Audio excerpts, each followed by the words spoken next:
All right, what's going on, everybody? My name's Nolan, and I'm here with my good buddies Gary and Matt. Thanks for taking the time to tune into our show. We don't have a name just quite yet. We're just trying this thing out, giving it a shot, see if we like doing it on video or if we just want to make it audio or even pursue this at all. Um, this show's basically going to be a mix and match of topics we enjoy and discuss off air, anyways. Just sports, fantasy, personal finance. We primarily talk sports in our group chats, whether that's general sports talk or arguing about hot takes or opinions. And us three are really diehard fantasy football managers, and Matt and I also play fantasy baseball. We've been trying to convert Gary over here, but he's not biting.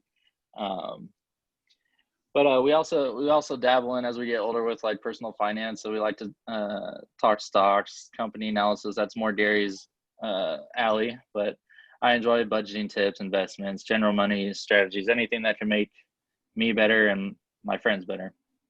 We'll try and stay away from politics as much as we can. That's not what you guys came here for. With that said, how you fellas doing? Doing great.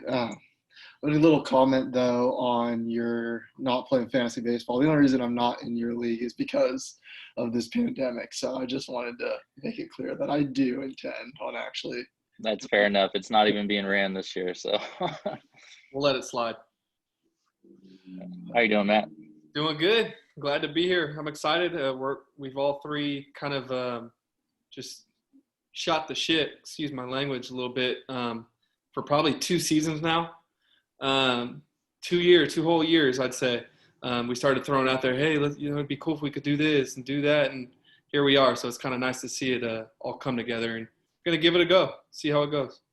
Yeah, and if you guys haven't noticed, that's we both have our names up here, but the one on the bottom is bottom for me is Gary. He's using his girlfriend's Zoom account, so we'll have to fix that for next time. But for our first episode, I just wanted to maybe introduce you guys to ourselves.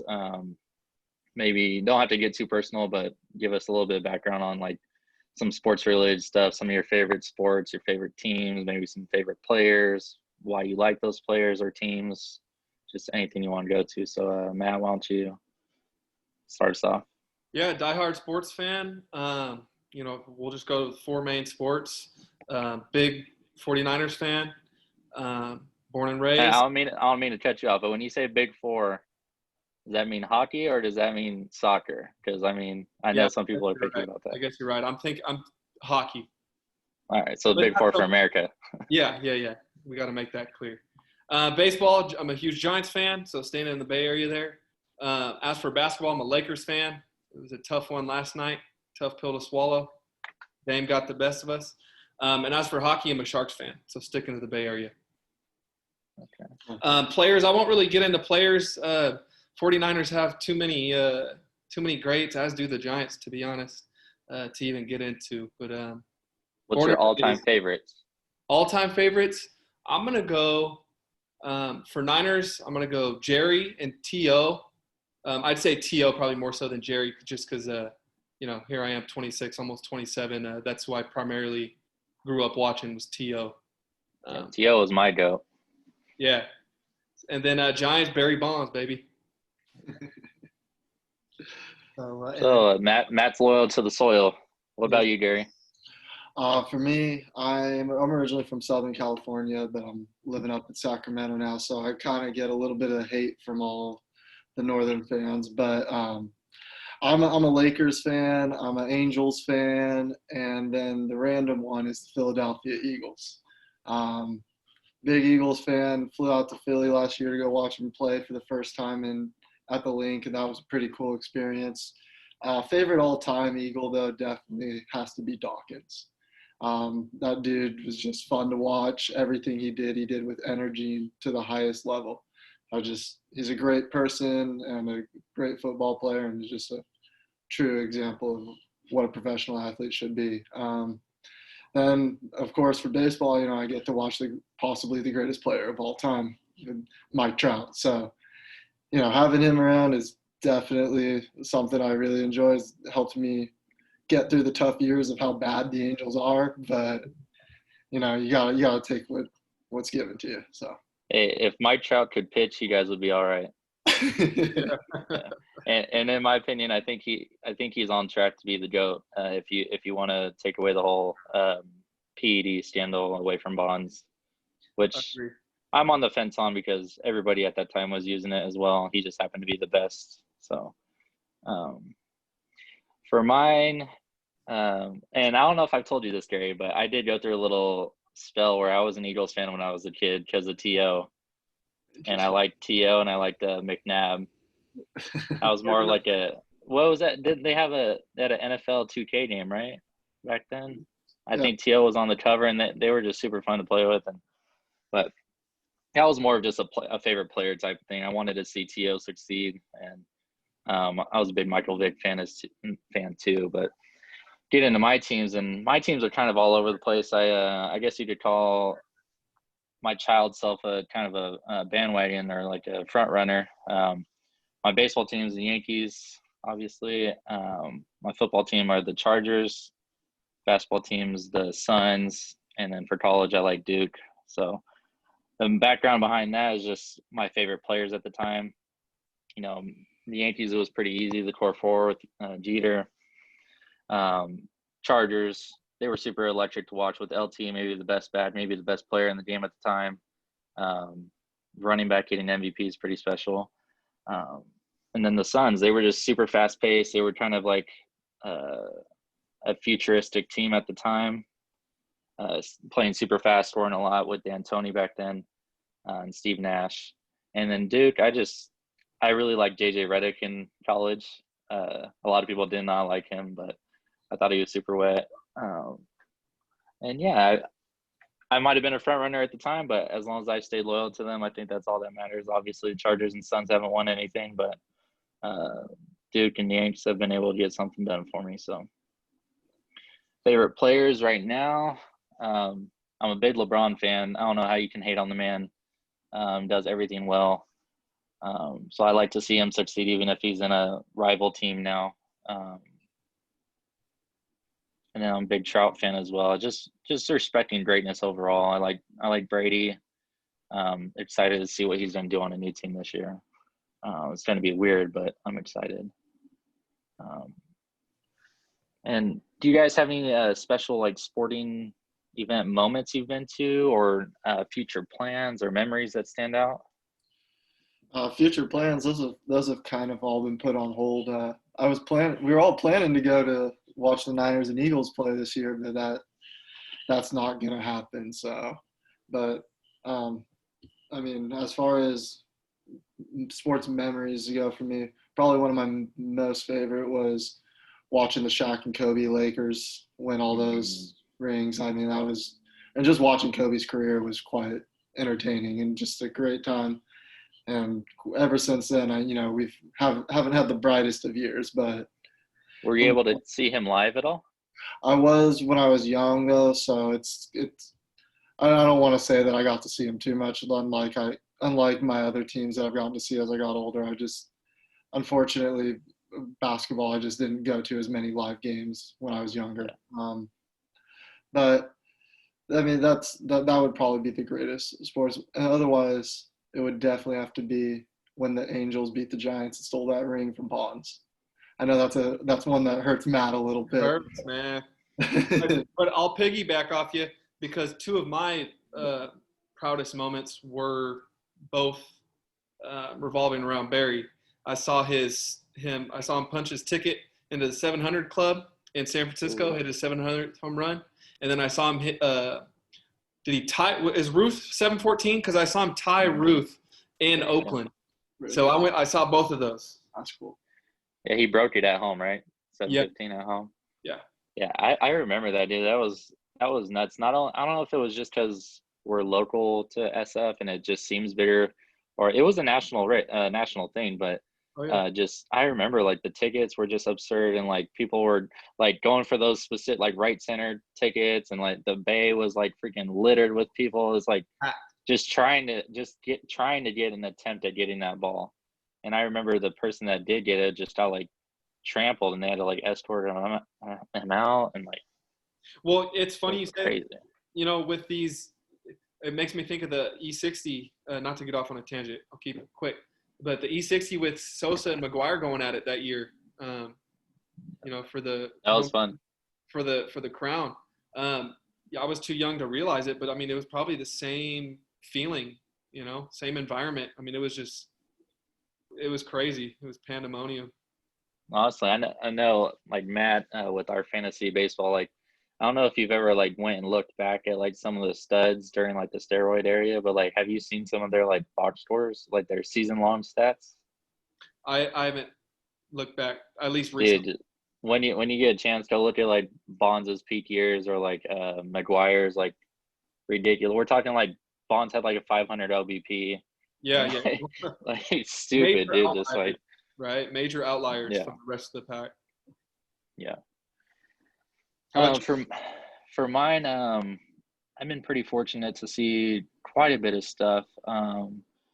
My in-person moment, like I was more referencing seeing stuff in person, but my in-person moment, I went and saw the Heat. I think it was the first year they were together with LeBron. We went to the Warriors game, and it was the game right before the All-Star break, and LeBron hit the buzzer beater over Iguodala, and he did like his little pound thing, and so that was sick. And then I recently got to go to Yankee Stadium, so that was like a lifelong dream of mine. So one of my future goals is to be able to see every baseball stadium. Um, it's going to be tough because they build them so fast now and replace them so fast. I mean, the Rangers just got a new one after they just got one like 10 years ago. But yeah, I've been able to see like I think 7 or 8 now. And I like to get something from each park that I haven't been to. Whether it's I typically just get like a cup or something. This is when I went to the Marlins park. I get like a cup or like a bobblehead or a jersey or something cheap. But yeah. Gary, I know you go to spring training every year. I do. What about that? I just go because I just enjoy watching baseball. I mean, it's nothing better to do when it's springtime than go sit there, have a couple beers, have some nachos, and watch baseball all day. So it's a great environment. I would definitely recommend that anyone who's a baseball fan go and check it out at least once in their life. I haven't quite made it all the way over to the one in Florida, but Arizona's pretty dope. I would only imagine that Florida would just be as cool. Yeah, it's a lot more extravagant than I thought it was when you showed me pictures and videos of it. I thought it was, that how they portray it on movies and stuff. It just seems like the little complexes that you go to for like your travel ball thing, but you got to realize that they're like major league $1 million players. So I should have probably expected more, but Yeah, and it's interesting because like one day, you can go and watch the entire starting lineup play, and then the next day you're watching all, the farm system play, but on the field right next door to you is, Trout taking batting practice or, Garrett Cole throwing a bullpen session. There's just things like that you just get that up close personal experience, with the players and just stuff that you don't get to do when you go to a stadium. What's up? now, how close can you get? Like when you say like Garrett Cole throwing a bullpen, can you be like right over the fence or like? Yeah. Mm-hmm. Wow. Yeah, like I don't know, like there's been stadiums like, so I was fortunate enough to have like a couple friends that were playing in some of the spring systems, and I would go out there and like they'd be on the field right next to us throwing even like an inter squad game or something, but guys will come out just throw their stuff. I met Christian Yelich one year just walking in his street clothes when he left the game. It was a Angels Brewers game, and it was like the 6th or 7th inning, and he went down, like showered, got his stuff, and he was like walking out in his bag. Tried to get a picture with him, but he's like, "Hey man, if I stop for you, I gotta stop for everybody. I can't do that." So, but hey, that's cool. He was straight up like that though. yeah, but it's cool. So it's just little things like that. Like I met Torrey Hunter, got to sit there and talk to him for a little bit. Just random stuff, people you'll run into, and you just would have never expected. It's an amazing experience. Hey Matt, do you ever go to the Giants Fan Fest? You know what? That's one thing I've never been to. Oh man. To be honest with you, it's never really like piqued my interest enough. I just kind of like going and I don't know. Being the competitive person I am, I want to see some competition. So, Well, it's cool. I yeah, mean, you get to go on the field and stuff. yeah, So. yeah, yeah. We have a guy. Obviously, he's my cousin in our fantasy league. Um, he goes. He's been, I think, the last 2 or 3 years. Yeah. So. And now that I'm older, I would probably only go once you start getting studs in gym, so I can Right. maybe get their autographs or meet them or whatever. But I used to go with those years when they had Lincecum and the young Posey and everything, and the lines get ridiculous for autographs. But it's fun. You get to go on the field, go eat, just roam around the whole stadium. There's no real restrictions compared to like a normal game day. So players just walking all over the place. Pretty cool. Mm-hmm. So before we get into today's topic, what got you guys into fantasy, and what do you enjoy most about it? Now you want Yeah. Or go ahead. Go ahead. For me, honestly, I've always enjoyed watching football, and as I got older, I started to do it with my friends. We all started a fantasy league when we were like in high school and stuff. We would, at first it started for free, and it was just about learning the whole and just getting it going. Unfortunately, I played in a lot of standard leagues to start, and at the time that was the new norm, or that was the norm, and now everything's pretty much moved to PPR. But it's just it was an interesting turn. I think even our league that we've been in started off as a standard league, if I'm correct, all those years ago. But yeah, I don't know. Just started doing stuff with my friends, and then I just grew to love it. Every year, I do a lot of analysis. I like to do more of the mathematical side of it. I definitely am like risk adverse in a lot of my analysis of players. So that's just who I am. I mean, everyone has their own strategy, but I love the math side of it and being able to root for different players and watch different teams. I mean, yeah, it was cool being a fan of a certain team, but when you only watch Eagles games every Sunday, you kind of miss out on the 30 other teams in the league. It's just a whole nother aspect to the game that I find very interesting, and I really enjoy doing it. Cool. Right on. Well, I feel like I was a late bloomer, but I was thinking about it as you were speaking, Gary. This will be my 7th year. I don't. Where are you guys at in terms of? Probably. Boy. Is it further along than 7 years? More than 7 years? And mine's like 9 or 10 now that I think about it. Yeah. Yeah. So I was a late bloomer. My first league I was a senior in high school, and most of the guys, they weren't keeping up on.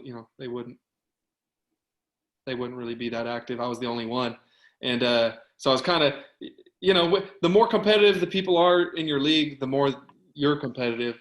So I stopped. I remember I didn't play the next year, and then I finally found you guys, and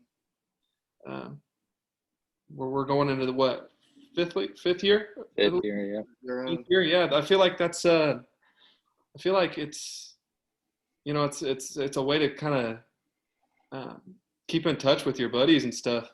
I know a lot of people who play fantasy, they kind of burn out real quick because they're playing with people they don't even know. It's fun when you're playing with your good friends and stuff, and when you find those people that are competitive, and you Sundays you want to hang out with them and stuff, and you gotta keep those guys around. So yeah, definitely joining this league was something that definitely shocked me, because I had never lost a fantasy league until I joined this league. So that was definitely something. And now you've never won. Yeah, I went all the way up to the league. I mean, hey, does that just mean I play with crappy other people and you guys are just elite, or what? But I don't know. I mean, I'm not gonna lie. There have been years where I thought I was gonna win this league too, and some BS has just hit me at the end of the season. Yeah, you had some tough luck. Like Christian starting Ty Montgomery in his flex to go for 50 points like 4 years ago. Like when I had like a 50-point lead on him going into the second week of stuff like that is just. I mean, that's what you want about fantasy, and it's me coming back. So I was gonna say, hey, that's fantasy. I mean, there's only so much we can control, at the end of the day, anything can happen. They could go for a 50 spot. They could go for a freaking 4-pointer. Thanks, Mike Boone. Ouch. But yeah, I started fantasy in like my junior or senior year of high school, and I actually started with baseball. I played baseball, and so it was just a natural fit, and got a lot of my teammates and friends to play. And I was like one of the best just based off of like paying attention, not necessarily like looking back, like some of the players I would move or like not really have a thought process. It was more of just like name recognition and like just paying attention day to day type stuff. To whereas now it's like way more in depth. You're playing the long game. You're playing the underlying stats and matchup base and stuff. But the thing I enjoy most about it at first was it just got me, because at first I would just pay attention to my favorite players or favorite teams, but it makes you pay attention to the entire league. For football, I would never pay attention to the Redskins, the Jaguars, the Jets, but they got Terry McLaurin, they got DJ Chark, they got Fournette, like they got some intriguing players on their team. So, and at the end of the day, you can be on a crap team but be a good fantasy player. So, it forces me to pay attention to the full league.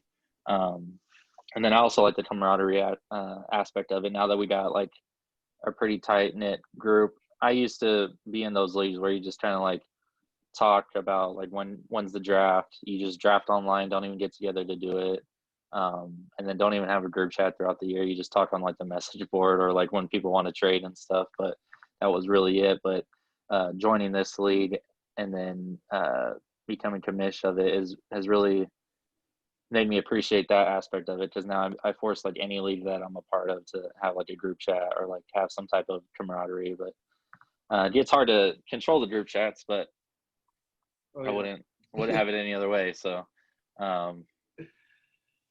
yeah. And then another one is just like how Gary said, I enjoy the learning aspect of it.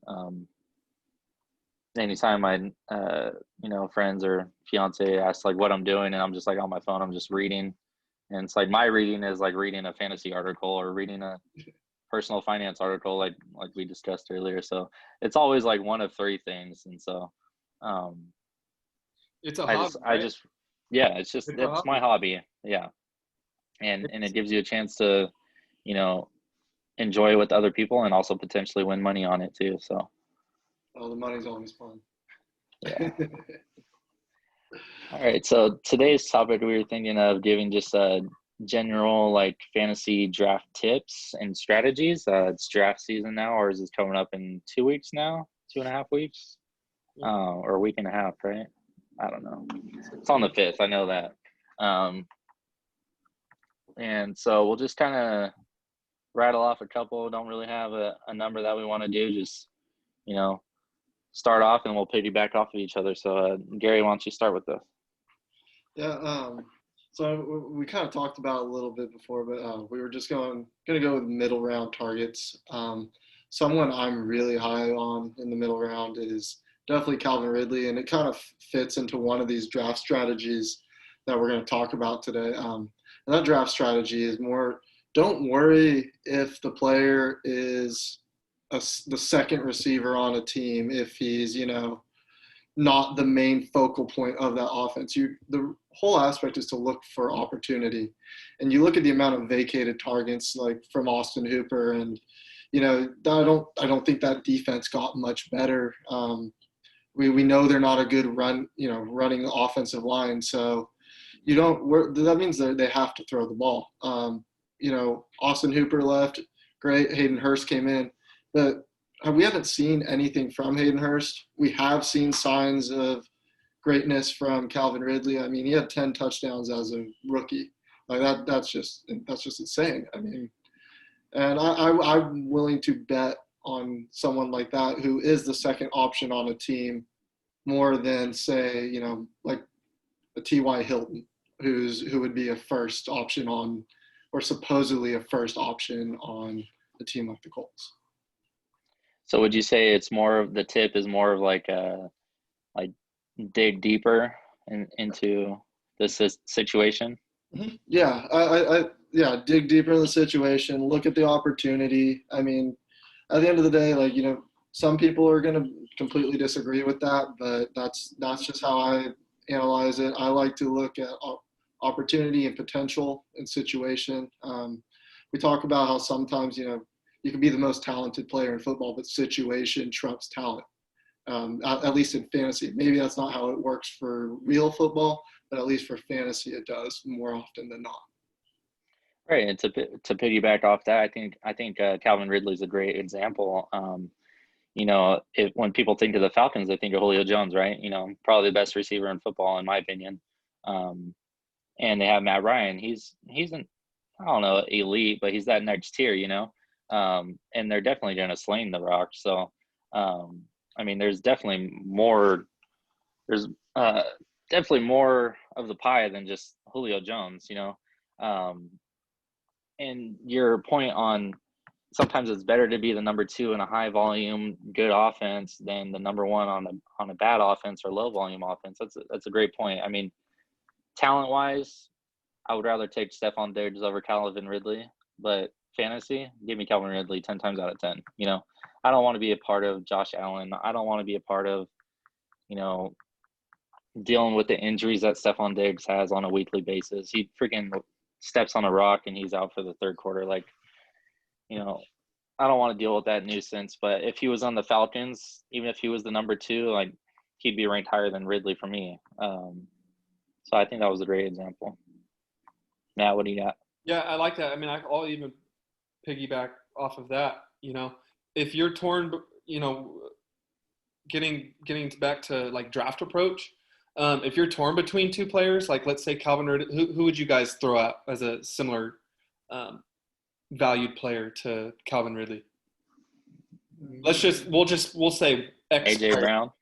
AJ, that's fair. I agree with that. So let's say you're torn between AJ Brown and Calvin Ridley. Well, the next thing I'm going to look at, the first thing I'm going to look at if I'm choosing between the two is I'm going to look at, their workload. How many pass attempts are these guys receiving? You want to obviously dig deep, look at history, and you want to look at offensive style and scheme. Like that's very important. The numbers face value. Obviously, I don't have them in front of me, but let's just say they're around the same. I think everyone would probably agree that Calvin Ridley would. I think a general consensus would agree that Calvin Ridley's the pick there if you're picking between the two. So for that specific scenario, how do you weigh like? Because I think like AJ Brown has like all the talent in the world. When people say like he's kind of like a modern day like T.O., just like when the way he plays, I kind of see it. Yeah. But he is also on a very low volume offense with that offense runs through Derrick Henry, right, and play action. And he's proven he doesn't need a lot of volume to produce. He produced like crazy as a rookie. And he's the bona fide number one option. So how do you weigh like choosing between those two? Like Ridley is not going to be the number one for sure. Like no matter what, unless Julio gets hurt. Yeah. And Brown is he's kind of shown that he could be the one, albeit on like a less workload. Yeah, personally, I actually disagree with you guys on this. I would take AJ Brown over Calvin Ridley. That solely just because I just watched him play. The eye test just tells me that guy is unbelievably talented. I remember I picked him up a couple times last year and held on to him and he had some great weeks for me. But I mean, he was up and down.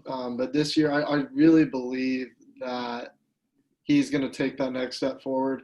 If not this year, definitely within the next couple of years too. So I guess that's where I differ because he could very well end up being a top 15 receiver this year. He has that clear path to it. I mean, let's be honest, Corey Davis has done nothing but like been mediocre at best when he's been on the field there. And he's starting on the PUP list right now. Some mysterious injury. He's never seems to be living up to his ability. And AJ Brown has done nothing but lived up to his ability. And when you have, Derrick Henry back there and Tannehill's serviceable, Derrick Henry, you're going to have to stack the box, because if you don't, that dude's going to run right through you every single day, like every single play. And so you do have to play to that. And I believe A.J. Brown is that talented to beat guys one-on-one on the outside. And just, he's probably the exception for me. I know it's a low volume pass offense. It's a run heavy offense, but I mean, I still would side with A.J. Brown. So that may be like a bad, I mean, that's a good comparison, but maybe a bad example. So how do you decide between the bona fide number 2, but a high volume thing versus a low volume, but for sure the number 1 target? Is it just a case by case basis if you believe in the talent or not, if you believe in the quarterback or not? What is it? Give me a guy. I think it's as simple as give me a guy where the volume is there. You know what I mean? Like, yes, A.J. Brown's just a physical specimen. And yes, he tore it up last year, plain and simple. But you look at Tannehill, he's exactly what you just said, Gary, serviceable, nothing more, right? And, their offense is designed around Derrick Henry. Now, through the air, A.J. Brown is going to be the go-to target. But I think, you do all the math at the end of the year, at the end of this season, I can guarantee they're probably, up there. I was just going to say that and in this specific scenario, I know we could save like the player versus player for another episode, but since we're already on it, they're in a similar tier to me, and I would give the edge to Ridley just because I think he's safer, and I want A.J. Brown does have that extreme upside, but I want a little bit more of a floor if I'm going to invest that high. He hasn't proven to me that he has a high floor. And it's not his fault. It's strictly how they want to play ball. You saw in the playoffs, the Titans, they're okay throwing the ball literally 5 times a game if they're winning. They can put the foot on the gas by just giving it to Henry over and over. And so I want that floor. I would rather have that 10-point floor instead of that 3-point floor. But Brown definitely does have higher upside. He can win you a week single-handedly, have that 30 or 40-point game like out of nowhere. But I think I would rather have that like consistent production. I think Ridley's like the perfect maybe number 2 receiver for your fantasy roster. He's a great number 2 in my opinion. You don't want to really rely on him as your number 1 because I don't think he necessarily has the week-to-week upside as the big dogs, but he has one of the highest floors in my opinion. Yeah, I guess I agree with you on that too, because I wouldn't be taking A.J. Brown as my wide receiver 1 and feeling good about it. I guess it all depends on, because we're talking probably a 4th round pick with Calvin Ridley, like the beginning of the 4th, maybe even late 3rd if you're really that into him.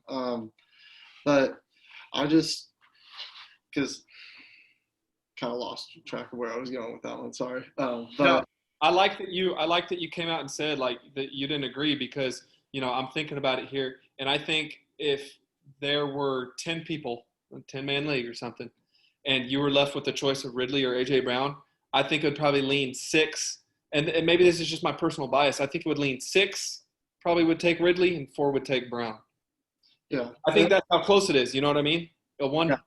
And that's where I was trying to go with. It was based on like your roster composition. Like if I had gone like wide receiver, like, running back and 2 receivers with my first 3 picks, and A.J. Brown is still on the board for me. Like I'm taking A.J. Brown over Calvin Ridley all day just because of the upside of winning that. But like what Nolan said, like if you're, going for your wide receiver too, I definitely agree that Calvin Ridley would be like a safer floor. Look at this, episode 1, and Gary's already a segue master. So that gets us into our next tip of take a stance. So, Gary kind of said it right there. If you gamble early, I guess we can agree those 2 comparisons. It could also help based on like your prior pick or 2, based on how far those guys are falling. It's probably one pick, maybe 2, if you're picking at the back end of the first. If you take a riskier pick or 2 in your first 2 picks, maybe you want to go Ridley for that floor. Maybe if you got 2 bona fide solid week-to-week studs, maybe you want to take that upside shot with A.J. Brown. They are similar. Like Matt said, at the end of the year, they're probably going to have very similar numbers. They're just going to do it very differently. It also is probably format specific. If it's PPR, I mean, I might want Ridley. If it's standard or half or a best ball format, I would probably want A.J. Brown because I want those big weeks. And he's a big play receiver. He's not like chunk. He's not like first down type catches. He's more like those, big chunks after big chunks. And Yeah. And that kind of feeds into another one of the strategies we have on here, though, is to not read too much into 1 year production.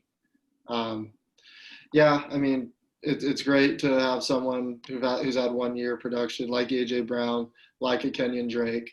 Kenyon Drake very well could be a top 10 running back, but there's also a significant possibility that someone like a Chase Edmonds would usurp him sometime. My boy.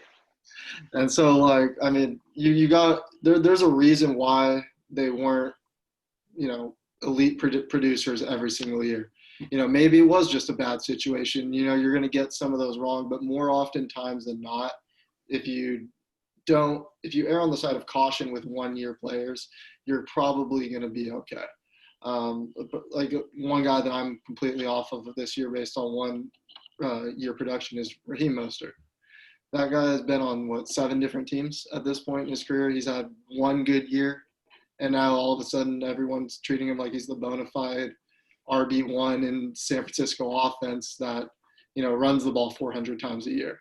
And I personally can't buy that, but I believe that there's more to that puzzle, and Shanahan is never going to give you that production that you want from someone like that. But I don't believe that 7 teams passed on him and all of a sudden he's elite.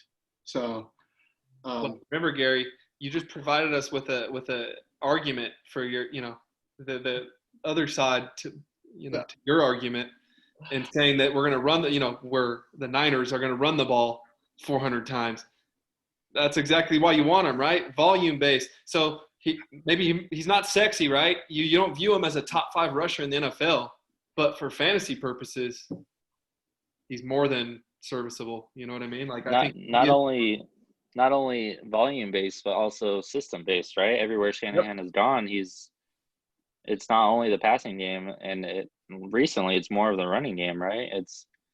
They produce. It's just, no matter how you put it, it's just running backs are replaceable in that system, which is also a detriment towards him. Right. If he's not producing, they're just going to go to the next guy, and they do have like 4 quality backs over there. None of them really knock your socks off. No. So that one could go either way. I definitely see both sides. Yeah, if I'm taking a flyer, I'm taking it on Coleman in that backfield, though. Just personal opinion. Interesting. I think for all the fantasy production to be had there, I think I'm going to avoid it. Yeah. It's kind of like those. What do they say with the Patriots? Like when there's 3 guys, I don't want any of them. When there's 2 guys, definitely give me both, or something like that. Yep. And so until it clears out a little bit, which given Coleman and McKinnon's injury history, I think it'll probably happen. Yep. I think I'll be off them, and even if I have to pay the higher cost. So it leads me to our next tip, and I personally think this is the most important one, and that's practice, practice, practice. So, you don't have to be like us and research year round, or make this like your life, but listen to as many opinions on both sides of players as you can, whether that's reading a ton of articles, following people on Twitter, following the beat writers, listening to podcasts. That's one of my favorite things. That's one of my favorite ways to learn in general, is listening to podcasts. I literally don't even really listen to music anymore. I'm just listening to podcasts all day. And, fantasy, you get to learn about not only different players on different teams from your own favorite one, but you also get to learn about coaching tendencies. You get to learn about like the business side of things. Why are certain people trading, or why are certain teams trading this player? Why are they cutting him? Why are they doing this? What does this mean? it doesn't even have to be for fantasy purposes. It could just be for your own knowledge, or when you're watching a game, you're just much more knowledgeable. When I used to watch football, I never really paid attention to the lines at all. I just kind of followed the ball. And the more I listen to people that know what they're talking about on football, or talk to my friends that played football, and realizing how important the line is, it's changed my way of watching football, and also my analysis for fantasy. I don't want to get too much into that, but prepare. So do mock drafts. There's great websites all over the place, whether it's the platform you're going to be having your league on, or I'm not sure if you guys use Fantasy Pros or not. They have a great draft simulator. I think that's probably the best tool in fantasy. Yeah, just prepare. And listening to a ton of people are putting in the work, you're going to develop your own opinions based on the cases that other people have made for you. And it could lead you to do your own research. Like Gary says, he likes to get really mathematical on it. I would like to do something like that someday, but I kind of have my process how it is right now, and it's done well for me. That would be kind of the next step for me. But the more opinions you're going to get, the more knowledgeable you're going to get, the more you're going to be able to weed through good information and bad information. And I think just the better prepared you'll be for draft day. Most of the time, unless it's a live draft, you have a minute to pick in between spots. You got to practice in different spots, practice for different scenarios, practice for different league formats. I just think practice makes perfect. And if you go unprepared, you'll leave much happier with your roster. Well said. I agree. I'll say that fantasy's become so much more than just football, right? With the technology, we have such an availability of numbers, right? It's so much more mathematical than I feel. Obviously, I can only draw back on my experience, and I'm sure you guys can say the same. But when you first start, you're just like, oh, this guy's a stud. Let me, pick him up off the waiver wires, or let me draft him. And there's so much more to factor into the situation as you learn at some point, right? If you continue to play fantasy. But with that being said, you have to strike a certain balance, right? The eye test, we're all here because we're into sports and we were athletes once, typically. And so we have that we do that eyeball test. Everyone does that eyeball test. But you have to take it a step further and factor in the numbers. So you got to strike that balance. Yeah, and then go ahead. Kind of feeds into the topic of developing your strategy. You really have to pick something that like Nolan said, do a bunch of mock drafts. Try different things. Say go running back, go wide receiver, go quarterback, running back. However you want to do something depending on your league format, just to see what it's like. Look at what your roster looks like at the end of those drafts, and when you go with that strategy and you find what you want, you got to make sure you stick to that. If you're going to wait on a quarterback and then or wait on a tight end, and all of a sudden you're in round 6 and 7 and you're starting to look at your roster, it's starting to fill out, it's starting to look complete, but you see you got a hole at tight end, you're not going to reach for a tight end that you could get in the 10th round just to fill a roster spot because you don't want to put someone on your bench. If you're going to stick to that, if you're going to choose that as your strategy, you got to make sure you stick to that, because that's how you're going to build the best possible team for yourself. I don't know if you guys agree with that, but yeah, I totally agree with that. The more practice you put in, you're going to see, at the end of the day, it's your team and you have to be happy with it. Right. And for us three, whatever we draft, it's probably not going to be our team by week 5 anyways. We trade and are on the waiver wire so much. But, for example, last year, not to pat my own back, but I drafted really well and I only made 2 or 3 trades the entire year and I ended up in the championship. So, and I left feeling like that was one of the best drafts I've ever had, and it ended up being one of the best drafts I ever had. And you won't feel that way unless you prepare beforehand. And, you have to, the more practice you have, it'll also prepare you for if there's that curveball. You know, in your home leagues, people are going to take quarterbacks earlier than they should. They're gonna take name brands. You know, they're gonna take Larry Fitzgerald in the top 10 round. You know, just because he's a Hall of Famer. You know, don't realize he's the third or fourth option on his team at this point. You know, you got to adapt to when people fall that shouldn't be falling, and then also be prepared. Like I think Matt has said before, once you're on the clock or whatever, have a couple people ready in your mind. You don't want to just be like, oh, this guy needs to fall for me, and then he gets sniped right in front of you, and then you're struggling, and you reach somebody that you didn't mean to or plan to, and it kind of screws up the rest of your plan. So the more you practice, the more you'll be able to adapt, the happier you'll be at the end. Right. And go ahead, Matt. I was just going to say, I was going to touch on what Nolan said about, you know, preparedness. Someone takes the guy you were, you know, after that you wanted. Have that, you know, have a few players, you know, tiered by round, guys that you're comfortable with by round taking. That way you could, and I don't know about you guys. We usually live draft, so I do know about most of you guys. We usually have, you know, pen and paper, and we're crossing guys off as they go. That's important, right? Because you want that quick reference. So okay, who, you know, because the preparation's already done. You're just here drafting, right? So it's go time.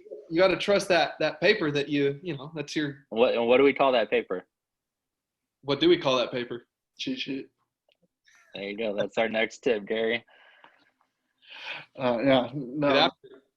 Yeah, developing your cheat sheet. I mean, that kind of goes hand in hand with your strategy too, and just coming prepared in general.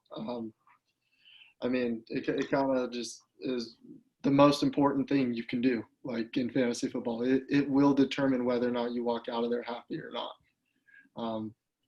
You know, also, like, you know, just make sure you don't get too drunk. It's okay to have a couple beers there, but like I've definitely been victim of it, getting a little too sauced, trying to draft, and then all of a sudden I'm looking at my draft and I'm like, you did really, really good for the first 9 rounds. And then after that, you like didn't take a single player that you want to keep. But, well, that's where people get mistaken too. Is they think, oh, I've already picked my starting lineup, right? I'm good. You know, that the championship, you can definitely lose your league in the first couple rounds, but you can't win it unless you choose Christian McCaffrey second overall when someone passed on him. Oh, it hurt. Oh, and I didn't even end up winning, so that's irrelevant. But it's definitely won in the later parts of the draft, right? You know, picking up those bench players, picking up the breakouts, picking up, you know, trade pieces. I mean, that's definitely a draft strategy right there. If you see how certain people are drafting and you know they're going to be hurting at a certain spot, go ahead and snipe them right in front of them and then hold them over for a bag that you want, you know. Pay attention to your league mates. You know, you may have a certain need at a position, but that the people in between you for your next pick have your other position, or so maybe there's a big tier drop. Like Matt mentioned tiers. I don't know how you guys feel about tiers, but I think they're a good way of kind of, you know, navigating your draft. They're not the end all be all in my opinion, but you know, if you're debating between one or the other, and then you also look at your league mates' rosters, it may lead you in one direction over the other. You know, say the people in between you need a receiver, and you need a running back, but you know, if you take a running back now, you're likely not going to get one of those next, you know, however many people are in between, you know, your next pick of receiver. So go ahead and take that receiver now, and then that running back that you were going to pick will likely be there next time. That's just kind of like a little hack to be able to just get the most optimal roster. And if you're torn between two players, just go ahead and, you know, like Matt said, you've done all your research. Like, go with the player with the better situation. Yes, talent usually does win out, but you know, like we said earlier, like the Jets, the Redskins, the Jaguars, like talent isn't everything. If, you know, running backs need help, they need a good offense, they need a good line, you know, or opposite. You could have a great line and the player's not even that good, but he can produce because he's behind other great players at their position. Um, so, just look at the situation, whether it's coaching, the lines, how fast they play, how many attempts they do. Just kind of take the whole package and go with the better situation if it's that close for you. Agree. And most importantly, have fun. just make sure that you don't take it too seriously when you're there. Like, make sure you're still having fun. Don't get all bent out of shape if someone snipes your player.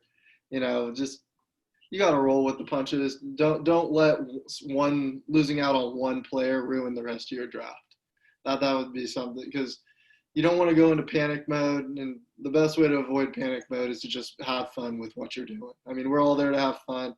Yeah, we want to win. Yeah, money's great, but at the end of the day, the most important part is it's a game and we're enjoying it. So screw you guys. I'm here for the bad. No, I will say that yeah, the money's great. Like money's money, right? We all need it. We all want it. And we get, our buy-ins are pretty, they're pretty good, and they get better and better. We like to increase them as the seasons, as we progress. But, being a league that, where the guys, right? So that you can hold them accountable. You don't feel weird saying like, hey, man, like, come on, like, pick it up a little bit, because that's what drives enjoyment, and entertainment, is when everyone's competitive, everyone's firing, that you don't have that separation from, top of the league to the bottom of the league. You want that gap to be as small as possible. And that's at least in recent years, last 2 or 3 seasons, that gap is, it's closed significantly. And that's what keeps everyone coming back. Cause you don't want turnover, right? You want the same people coming back each year. And, that's something that I feel like goes, a lot of people don't talk about. You want everyone to stick around. Yeah, and if you're enjoying the people you're playing with year after year, and you're like you said, that talent gap is getting smaller and smaller. There's going to be years where you may miss out. Something's going to happen and your team's going to fall apart. But if you're enjoying the people you're with, it's going to keep you a lot more engaged, and you're going to still enjoy the season. Another thing, like an example for something we do is like we put like a weekly wager out there. Part of our buy-in goes into like a payout structure weekly, to that way to keep the bottom teams in it, and keep them motivated to try and win their money back. Because if you have the highest scoring team that week, you get a little bit back, so it'll keep you motivated. But like, I mean, that obviously that's a monetary one, but there's just like, be creative. There's so many ways to have fun with this. It's fantasy football. There's no right or wrong way to do it. It's all about what you guys want, and don't be afraid to try things. One year you guys are getting a little bit bored of your format, add another flex, add a quarterback position, super flex, tight end premium. I mean, I've never done those, probably won't ever do one, but just do something fun. Try and mix it up, and I think you'll really enjoy the experience if you don't have that complacent, static league that many people fall into. Yeah, I totally agree with everything you guys just said. And I think our league is a perfect example of that, like, not to keep talking about it, but we've kind of gone through the ringer with our league, and I felt like we're at a good place with it. This is going to be the first year where we don't have any turnover. Yep. And it's usually just one team, but, we like to have a keeper, and that kind of throws off things and messes up people's plans from the previous year. That's not really fair to everybody involved. But at the end of the day, once you do find your solid 10, 12, 14, whatever guys or girls, I think that's what it's all about. You can, and take lead votes. Don't be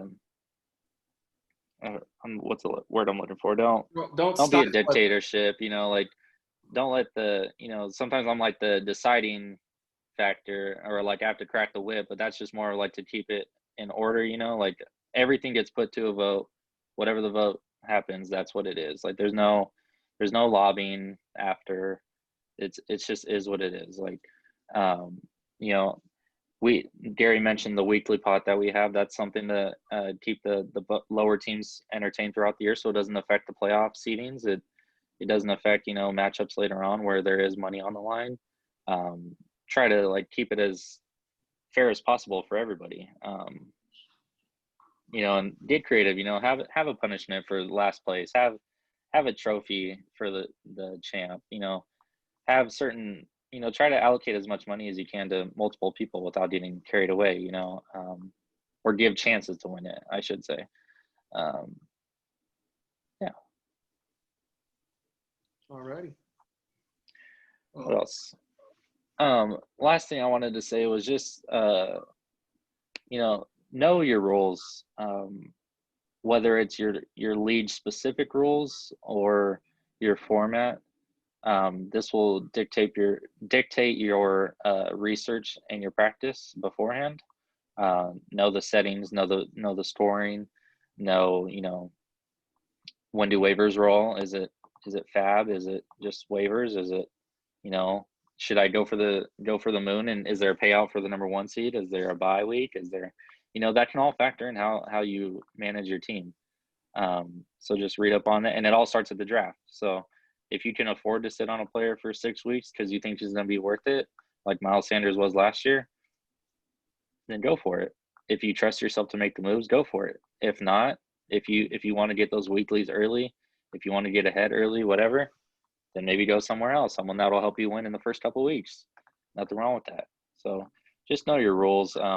We just started a dynasty league, and it's super flex, and it's the first time for everybody. So this is kind of a new adjustment for us, and it's definitely a learning experience. But if I wouldn't have done the research beforehand, there's no way I would have took Mahomes in the first round. There's no way I would have been putting emphasis, or like Julio wouldn't have fell where he fell. You got to know your format and what's going to happen. So. Well, I think that does it. You guys got anything else, or? Yeah, I think we went a little bit overboard on the tips, but that was a good conversation. We could maybe hold a NBA playoffs for next time. Yep. Yeah. Definitely. All right, cool. Well, thanks for meeting with me tonight, guys, and we'll have to discuss the next idea for the next video. And if you guys have any names or tips for us, then just go ahead and message them to me. Sounds good. And we'll try to improve. All right, guys. All right. Yeah. Well, thank you. Later.